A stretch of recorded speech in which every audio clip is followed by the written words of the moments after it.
Yo, it's Andy from Hangry by Nature. Today we're going to talk to you about how to get from Singapore to Kuala Lumpur by car.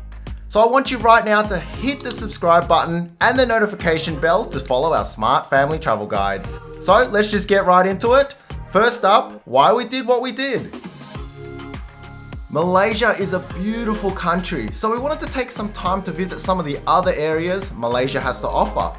So the best way to do this is to drive ourselves around. Doing a lot of research, we found out that renting a car from Malaysia is actually a lot better and cheaper than doing it from Singapore. Renting from Singapore actually incurs additional charges when you're crossing over to Malaysia. And from what people say, Singaporean cars can be a target for theft and vandalism. We didn't want to take that risk since we're traveling as a family. So keep watching, we're going to show you our route, some of the best stops to take on the way there, and also some more useful information. Alright, how did our route look like starting from Singapore? 1. From wherever you are in Singapore, get a grab or taxi to Woodlands Checkpoint, which is Singapore's border edge to Malaysia. 2. Make your way to Singapore Customs. 3. Pass through Singapore Customs. 4. Head down to the bus transfer to take you to the Malaysian Customs. 5. Pass through Malaysia Customs. 6. Enter to Johor Bahru. There you can use a grab or taxi to your next destination. 7. Pick up a rental car. We used AVIS Malaysia, who are fantastic. We'll tell you more about them later in the video. 8. If you're driving direct to Kuala Lumpur, it's about a 4-hour drive on the North-South XB. Now this road is tolled. But before we get into KL, let's talk about the stops we took to soak in the beauty and the fun Malaysia has. So let's rewind it back to Johor Bahru. Must visit stops along the way. Number 1, Johor Bahru. This would have to be the best place to stop for the kiddos. They have heaps of fun kids attractions such as Legoland, Thomastown, Hello Kitty World, Angry Birds theme park, and many more. Okay, ready, Rafi? Face planted.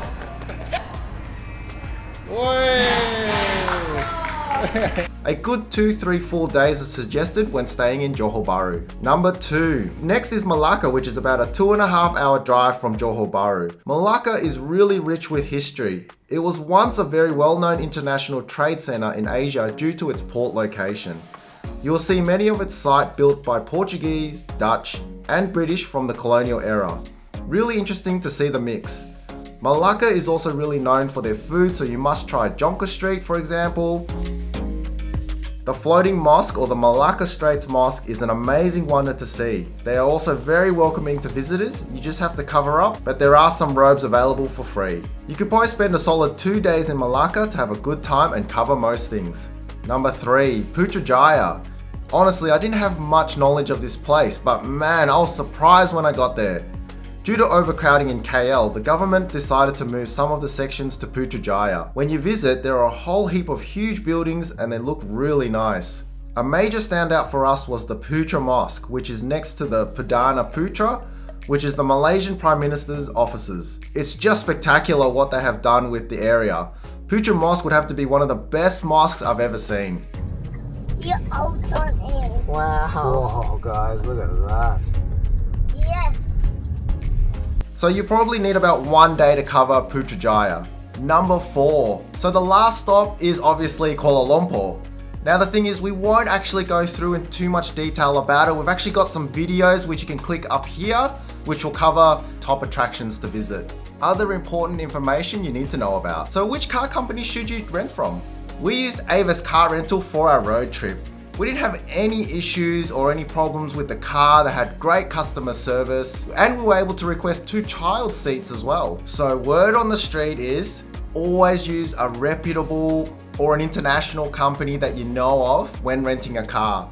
We've heard that some of the random ones actually leave a GPS tracker in the car that you're renting, track it later on when you're already on your road trip, steal the car back, and then they'll ask you to pay out for the stolen car. So you really do not want that to happen to you.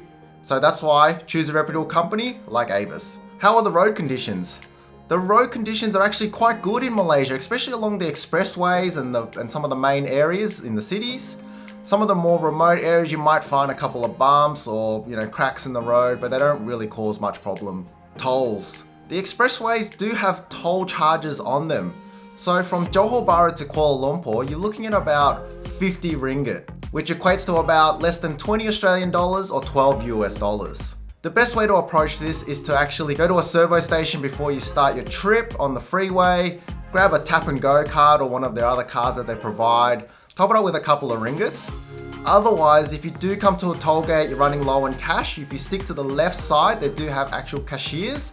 Keep an eye on the overhead signs. They will clearly state what each gate accepts. What sort of license do you need to drive in Malaysia? Make sure you bring your own license from wherever country you are and the international one too. So just to be on the safe side, just check Google to make sure you've got all the appropriate documentation. You really don't want to get fined on your road trip. Be wary of other drivers. So this isn't a huge problem, but you should be aware of it. You will find a lot of people don't signal when they're changing lanes, or they're actually trying to squeeze in front of you when there's like no gap. This is actually normal for them. They're actually used to it. They don't even road rage about it. So don't go against the grain, just go along with it because sometimes you may need it too. In terms of putting some perspective on the road conditions, now they're not as bad as, for example, like Thailand. Thailand's probably 10 times worse. You got bikes and cars just everywhere. Border crossing. Expect really long queues, especially during peak hours. You will be checked 2 times. So first will be Singaporean authorities, second will be the Malaysian authorities. Between the 2 custom points, you will have to catch a bus. Now it does look quite chaotic when you're there and it's super busy, but all of them actually take you across to the other side from Singapore to Malaysia. And if you're ever not sure, just ask one of the locals. They're actually really friendly and they all speak English just in general anyway, so it's quite easy. The buses will help you with luggage if you need as well. Overall time frame for us, when we went during peak hour, was actually 2 hours. So make sure you keep that in mind when you're crossing the border. Allow yourself plenty of time. Other options for border crossing. So you can make the Singaporean to Malaysia border crossing a lot more comfortable. You can take a train, a direct bus, or even a private car hire. One private car hire we would highly recommend is actually from Klook. They provide really comfortable cars.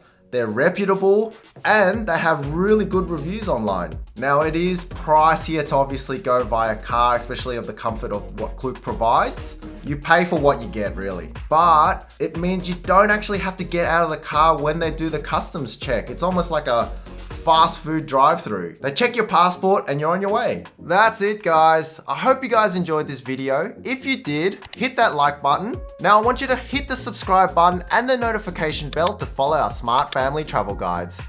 Alright, so we're gonna move on out of here. Take it easy. Peace.